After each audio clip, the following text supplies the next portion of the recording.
สบายดีพ่อแม่พี่น้องเบิดสุขุสุขคนและสบายดีพ่อแม่พี่น้องที่อยู่ต่างประเทศลุงป่าเบิดสุขุสุขคนสวัสดีครับพ่อแม่พี่น้องลุงป่าที่อยู่ประเทศไทยเนาะมื้อนี้บ่าวนุ่งขออนุญาตพ่อแม่พี่น้องมาเฮือนไอเกิงหรือเฮือนนางลอยซึ่งกะบ่าวนุ่งก็มาจากเฮือนนวลพ่อแม่พี่น้องบ้านปากล้วยนั่นแหละหลังจากที่ได้ไปซอยเรือเพิ่นในเบื้องต้นมาไปกับอ้ายเพิ่นเนาะเพิ่นเป็นสะพานบุญบ่าวนงก็ได้ไปซอยเพิ่นซอยยกซอยย่อซอยเพิ่นนั่นแหละไปพี่น้องไปมื้อนี้ไปเฮือนไอ้เกิงหลังจากตีประมาณ3 โมงแรงไปพี่น้องเนาะขอมอบขอบใจขอบพระคุณในหลายๆทุกการติดตามไปเบิ่งน้ำกันไปพี่น้อง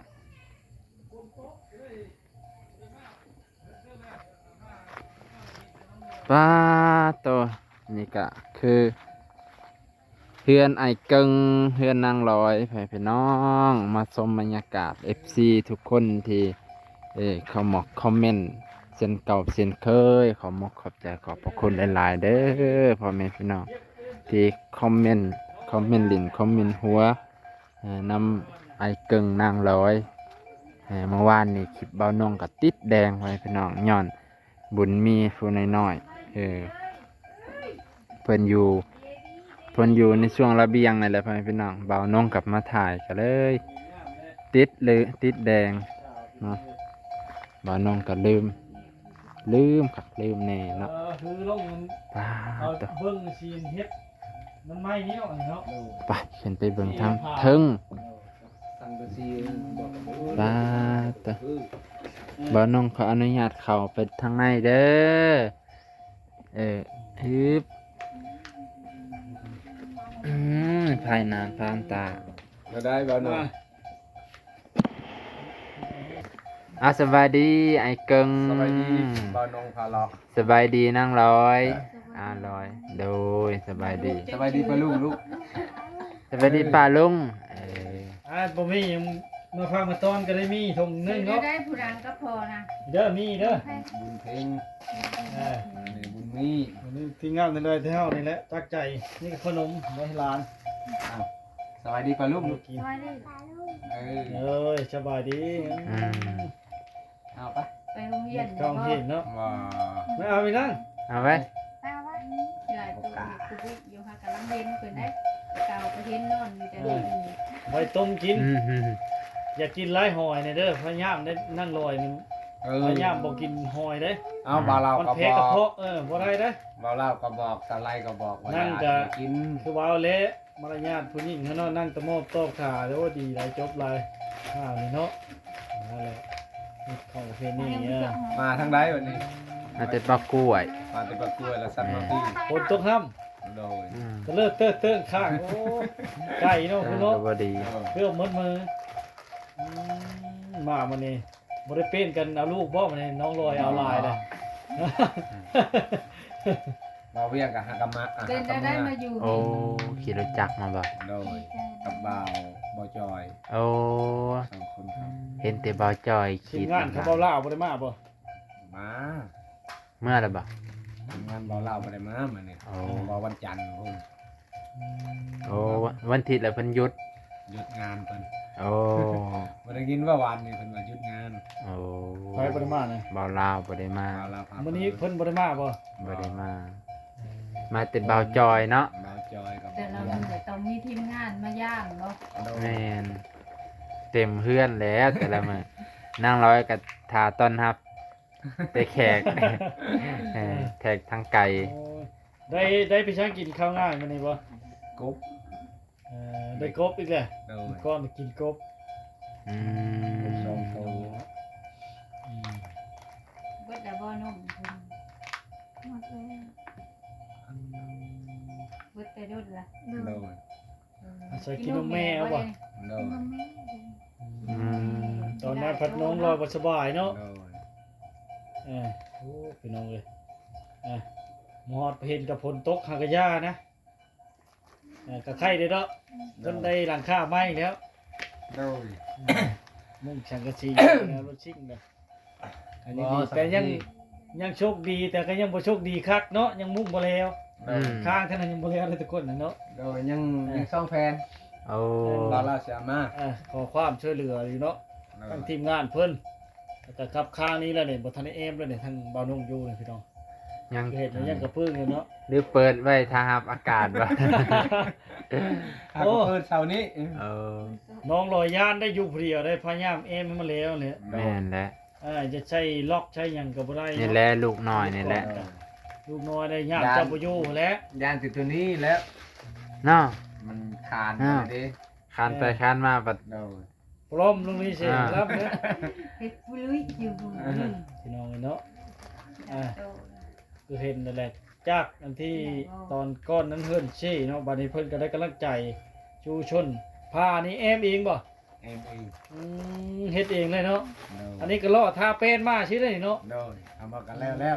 โอ้เจ้าตัดเกี่ยมไว้แล้วบ่นี่นะ โดย โอ้ชมเชยเราอยู่พี่น้องเลยหมดได้อยากได้อยากมีเนาะ เฮ็ดกับสร้างและพร้อมกับกระสร้าง มานี่บ่ ฮะ เฮ็ดมานี่บ่ บ่ตัวนี้แล้วสิ โอ้ ตัวนี้กับตัวนี้ อ๋อตัวนี้ มันว่า30แผ่นนะ โดย เพิ่นสั่งว่า30แผ่นครับแอมมัน30แผ่น โอ้ กันเลย2-3แผ่นก็มี 30แผ่นพอดีเนาะ โดย ความชูชีวิตของเราเนาะ ยังที่ใส่อีกตัวนั้นพนักมันยังเส้นหนึงนี่ใส่ขึ้นอีกยันอันบุญมีนี่บางเทื่อมันคานไปทำมามันปีนขึ้น โอ้ นี่ พนักทางหน้าน่ะบ่ โดย เออขึ้นอีกคันหนึง โดย แม่นอยู่ได้เนาะอืม เราได้ว่าอันพอลูกซีหันเขาว่าเงินเบาลาวว่าหัวตะพึดตะพืออยู่ พอลูกซีไปได้ เอาเบ้าฉันบ่ชวนเด้ บางส่วนนั่นเลยแม่น โอ้หัว โน่น โอ้นึกว่าหัวเขาก็ว่า หัว โอ้ เอ เด้ อโหวะ เพิ่นโห แก้ไขแล้ว แก้ไขแล้วบ่ เด้อแก้ไขแล้ว มันเป็น สร้าง น้ำตอกจังกะสีบ่หรือเป็นแนวนั้นเนาะ เป็นน้ำหันแน่นโพดแล้วมันนี่สังกะสีมันลุบ เออ ลุบช่วงน็อตนั่น แล้วได้ขึ้นไปแปลง แม่นหันขึ้นหน้อยนึงให้สังกะสีมันดอนถึงคือเก่า โอ้ มันลุบ ยา แน่ ก โพ เนาะ ดแม่น ได้เฮือนงามบ่ได้เฮือนหัวเฮือนเฮาก็หัวนกกระจอกนี่เฮ็ดหางใช้หางดินโอ้เปะเมิดเครื่องอยู่ใน ยังบ่ทันแล้วครับเมื่อวานนี้เราคิดทำวิธีนี้ โอ้บ่าลาวบ่ เรา โอ้ขอขมา เราเขาทำมาลาโทษ เออยังบ่ได้ขอเจ้าที่เจ้าทางปลูกคืนจนเสร็จแล้วบ่ โดย แล้วก็ขอเจ้าที่เจ้าทาง ข้อแล้วอันนั้นนี่ข้อสมมุติข้อขึ้นไปอยู่ โอ้ขอขึ้นไปอยู่ มา ขึ้น พัก เฮือน มา ไม้ เศร้า บ่เมื่อวาน บ่ได้ขึ้นไหมคอนขึ้นไปอยู่ ขอขึ้นมาอยู่ก่อน อยู่ก่อน เอา บนอยู่ก่อน ขึ้น มัน ก่อน ขึ้นใหม่จังหน่อยก็ เฮ็ดพิธีอีก อีกวิธีอันหนึงอีก เออ อัน ก็ นี้ มาพัก ได้ มาเศร้าเนาะ เขาว่าแล้วพบเด็ดปลดพลนะ ปบแดดปบผลอืม โยเนาะมันขมั่งเลยอัน เออ มันเฮือนหลังน้อยนั่นแต่เก้าหันปุ๊กตอนนั้นบ่ทันได้เห็นเฮ็ดเฮือนหลังใหญ่นี่บ่ โดย ตอนเริ่มมา โด ดู ย แต่พี่เห็นได้ โดยบาวลาวให้ปกตูก่อน ปบก่อน หลังที่อยู่แต่เก้าได้ฉมางเลยบ่ ยัง สิได้มากอยู่บ่ ใครอายมาหันแล้ว เอา บ่ได้เอาดอกให้เอาให้ เอ อายให้ อ เขา มางให้เขาเลยบ่มันเป็นไม้เขาบ่แต่เก้านั่นน่ะ ไม่เขา อ๋อ เฮือนเช่นั่นได้ โดยเพิ่นมันเพิ่นมูน เป็นมูน โดย เนาะเอาเว้ย มูนพ่อมูนแม่หรือมูนอ้าย มูนพ่อมูนแม่ โอ้มางลงกะเอาไม้ให้อ้ายเบิด โดย โอ้ สังกะสกสังกะสีให้เขาหมด อืม สิหายไป สังกะสีอันเขาเอาแล้วสังกะสีอันกระเป๋าอันตัวใหม่ฮะ พี่เราไปมีที่ทำที่ไว้ ผักหญ้าคาเคียงในสันลกมาพี่เบิดบ่ในสวน ไม่ใช่มึงมี บ่แม่นสวนจะว่าทางหลังน่ะ บ่ อ้าวเต ชวนเขาบ่นั่นแต่เก้านั่นเลย สวน เขา เขา สวนอ้ายสั้นเนาะคิดว่าสวนไอ้ายเกิงไป บ้าน เป็น นี้ น่ะ ขึ้นไปเฮ็ดเอียกคือเก่าบ่คุณน่ะเลยเช่าแล้ว พักงานแล้วก็ลงมาเก้าแล้วตามเคยยังบ่ได้ปะปะบ่ได้แล้วนั่นก็ได้ อ้ายเพิ่นเมื่อเบาน้องก็สิ ย่างผู้เดียวอีกแล้วบัดนี้ มาเลาะอีกแล้วบ่ ยังบ่ได้หึงแล้วนี่ นี่ มันก็เมื่อยแล้ว โดย ว่าอะไรมาได้ ยังจักเดือนทำงาน วันที่1นี่ก็เมื่อแหละ เอา นี่ก็27 วันที่2นี่มา2 3ดนแล้วนะพี่น้องบ่ได้พอไอ้เกิ้งเนาะมาแต่เธอก็เห็นแต่เมียแล้วมือก้อน2มื้อนี่ก็เนาะ เอา เนื่องจากว่า เอา ข้าวเรียบ คือกันเบาไทยเขาก็ขึ้นฮอดเหมือนกันว่า เจอ เรา ข้า ช ว ม เรี ไป ยบ เรื่อยๆกับบ้านเบานงพาเลาะนี่จำไม่ใช่ดีเราเห็นมาว่ะ โอ้ยข้างานมือเดือนก้อนอาทิตย์ภารกิจเนาะขึ้นเมืองนอก อืม ก็เลยฝนตกแน่แหละบ่ได้มาใช่นี่เพิ่นนี่ฮู้อยู่เนาะเพราะว่ามื้อเดียวโอ้ยมื้ออันเดินก้อนนั่นก็อีไล่เรือพอแหละเพราะว่าทางยากไปบ้านทูดไปทางวันลำพายพุ่น อืม ทางวันลำพาย โอ้สัตว์ไปทางนี้บ่ อืม ขึ้น ลำบาก ขึ้นเมืองนองเลย นางร้อยอันเลยเขาทำแต่จะไปซักจ้าอยู่ห้องหมอมาแต่เช้าแล้วบ่ผิดกรรมหรือยังผิดอยู่เราผิดกรรมแล้วนี่คือเรื่องวันนี้เนาะ ตุ้ยได้อืม ขออนุญาตถามว่าเจ้ามีสิ่งอยู่บ่คือว่าเห็นมาแต่ละเถื่อเห็นแต่ลุงชงค้าสันหั่นนะ อืมเป็นคนทันสมัยแล้วนะ ยันว่าอันยันว่าเพิ่นบ่ได้ชิมนุงก็เลยถามเบิ่งเพิ่นขออนุญาตถามเพิ่นเศร้าแล้วเนาะผิดกรรมก็บ่ได้ชูพิษเดี๋ยวนี้แต่ไปชักยานี่เนาะดีแล้ว มีติจิบทอง มีแต่เจ็บคอ เจ็บแบบใดทองนะ ทองเพิ่นไว้จะจิบไม่ได้เพิ่นไว้ซีบิดบิดนะ อืม เจ็บบิดๆ กระเพาะ เจ็บย้อน จิบบิดบิด ๆเออ คอยก็บ่จักคือกันแหละ เป็นทองเฮา เอา บัดลูกเจ้ากินนมแล้วลูกเจ้าได้เจ็บท้องบ่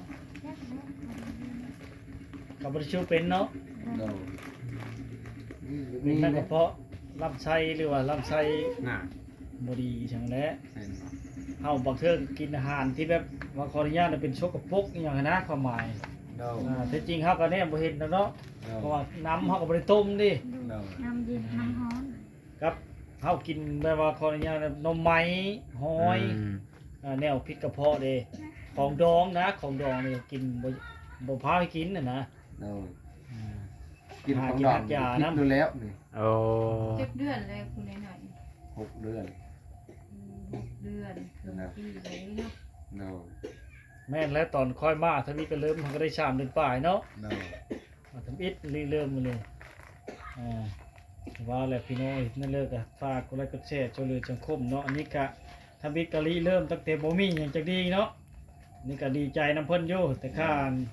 ให้เฮือนหลังไม้ ใช่แล้วดีอัน ตุย อั ขึ้ น น เพิ่นมาสนับสนุนทวิตนะ อืม รีเริ่มทำบิดกะว่าคนที่บ้านว่าผู้ไทยพี่น้องคือว่าเลยเนาะอยากให้เพิ่นอยู่ดีกินดีขึ้นก็เก่าเนาะ แม่นแล้ว ถ้าว่าได้รถไถก็พอได้เฮ็ดหน้าเนาะ โดย ยังบ่มีรถไถยังบ่มีเครื่องมือพี่น้องเลยข้าวปุนี่ข้าวบันไดนี่ครับพอได้ไปหาน้ำข้าวเจ้ารับน้ำข้าวเจ้าก็ได้เนาะข้าวปุ โด เนาะ ย ถ้าจะรถไถหน้าที่ไทยฮะเนาะ โดยมันมีรถมันมีรางนี่แหล้วเศษหายเศษนาแต่ละปี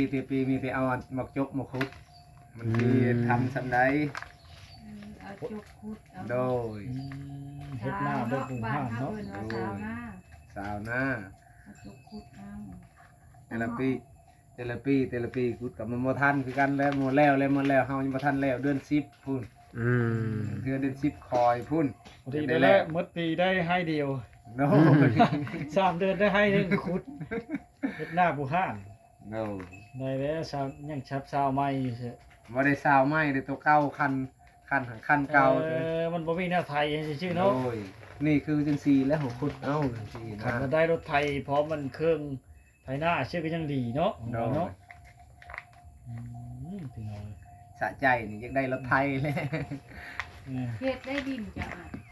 อันนี้ไปตามขันมั้งเขาเสียนาลักเขาพังอันนี้ กว้างเติบเนาะ โดยแล้วก็ไปนี้แล้วก็ลงใช้นี้ อันดิน 30 เพิ่น 37ว่าบ่าวนุ่ง 37 กับ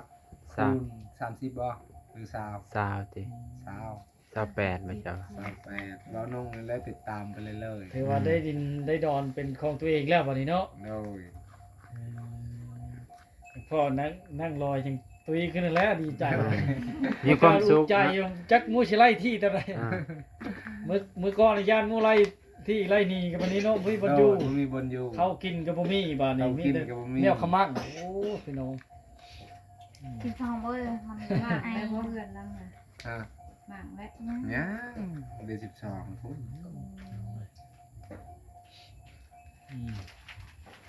ถึงได้พาวเอ็มมันแล้วเช่นนี่น่ะน้องลอย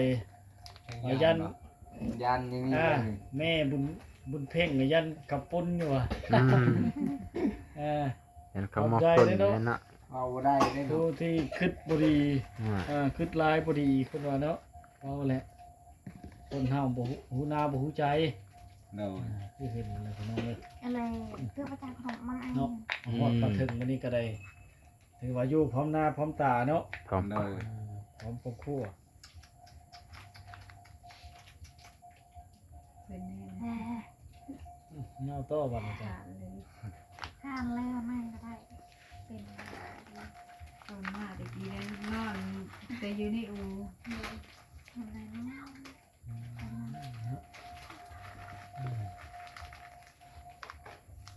ยังทำไฟฟ้าเนาะบ่ได้เนาะ โดย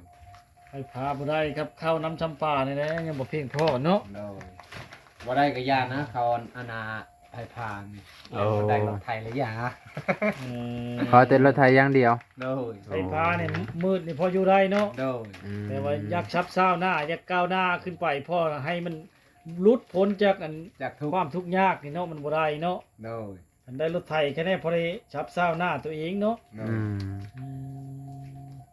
คือว่ากว้างเติบบ่หน้าน่ะกะว่ากุ้งกินเนาะกันเช้ามื้อน่ะเนาะ โดยว่ากันเช้ามันนั่นก็เขานี่มันไปเว้า200เลยแล้ว พาตัว ขาดแต่บ่มี แสดงว่าหลาย ทุน นี่ เนาะ ฮะ พี่น้อง โดย คันมีรถไทยนี่คือสิดีอยู่เนาะว่า บ่าวลาว รถ เพิ่น ไถ ให้ ก็สิดี เพิ่นให้อันซาวตัวนี้แน่ อืม ดอกบอลเขาอันบุกเบิกใหม่นั่นเด้ อืม โดย เอกมันคือ เออนี่ไกลๆนี่ยังเป็นได้เนี่ยท่านก็ต้องได้เลยดินทางนี้ยังเป็นได้เลยนี่เป็นพอได้แก่แล้ว แล้วก็อยู่หน้าอีกหน้าใต้อีก อืม แล้วก็บันเทิงอีก โอ้ย คันได้แล้วก็หน้ากับหน้าเขาตัวนั้นเฮ็ดหน้าเขาคันวันเอาบุกเบิกได้ตัวนั้นหันบอลอันนี่แม่คอยให้อ้ายคอยให้หันตัวนั้นหันกาว่ามันกว้างตัวนั้นแล้วก็หน้าตัวนั้นก็สิส่งคืนเขา อืมอืมอืม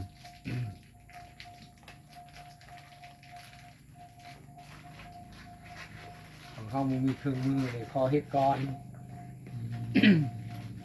คันว่าบ่มีรถไทยปีหน้าสิจะไหนจัง ก็ยังขมุกขมักคือเก่านี่แล้ว จะได้ไปยืมหมู่อีกเลยเนาะ เอาโดย พาตัว ยืมก็ต้องใช้ให้งานแรกเอาแล้วเนอกบางเทื่อไปเฮ็ดเวียกชะเขา เออ เพื่อเขาแล้วหน้าเขาก็โยกบ่ทันตามฤดูกาลและบ่ได้เข้าคือเข้า อืม เราเลยเนาะ วันนี้ พอได้ใส่ทันกับบ่ได้รถไทยนี่กับพอได้สู้แห้งให้เขา อืม พอ ไปเอ้ยจีจ้าครับ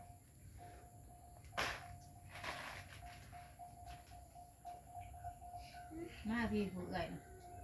มาพี่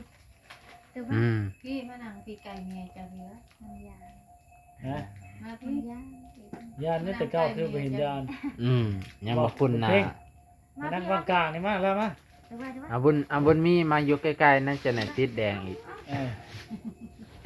แต่ว่า เอาคือว่าติดแดง